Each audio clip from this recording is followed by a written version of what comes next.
Ellie was not your average girl. She was a whirlwind of colour and chaos, a walking disaster with a smile.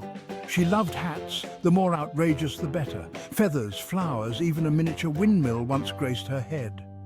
Needless to say, Ellie turned heads wherever she went, but not always for the right reasons.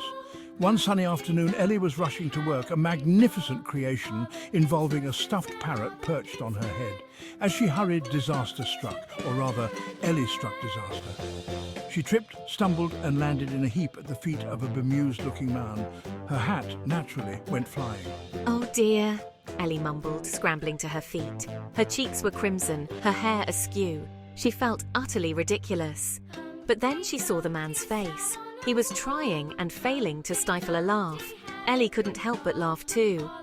"I'm so sorry," she gasped, retrieving her hat. The parrot seemed to wink at the stranger. "I'm not usually this graceful." Don't worry, the man chuckled. It was quite the entrance. I'm Max, by the way. And that's how Ellie met Max. In a flurry of feathers and laughter, in the middle of Gigglewood's busiest street. Little did she know, this was just the beginning of their hilarious adventure.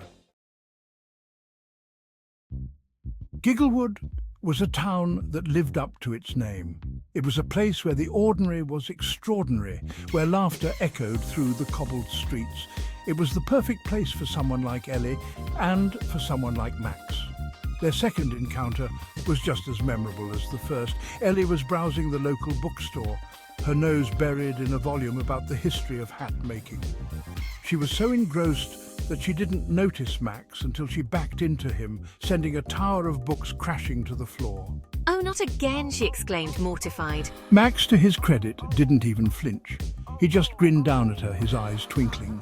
Having a bit of trouble with gravity today, are we? He teased. Ellie laughed, feeling her cheeks heat up again. "I think I have a knack for it," she admitted. They spent the next hour putting the books back, their conversation punctuated by laughter and playful banter.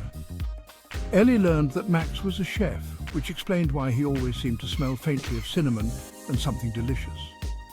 Max learned that Ellie was a writer, specializing in children's stories. It was the start of a beautiful, chaotic friendship. Ellie and Max's paths seemed to cross everywhere in Gigglewood. At the farmer's market, where Ellie accidentally tripped over a watermelon and landed at Max's feet again. In the library, where Ellie mistook Max for a bookshelf and tried to shelve her books on his outstretched arm.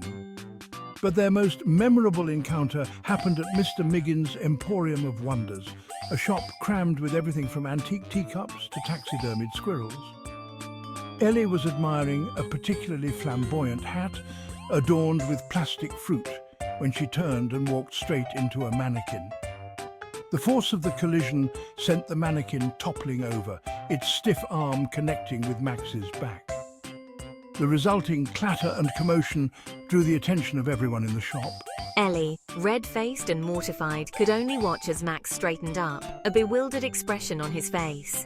"I think I owe you a coffee after this," Ellie stammered, helping him gather the scattered limbs of the unfortunate mannequin. Max chuckled, shaking his head.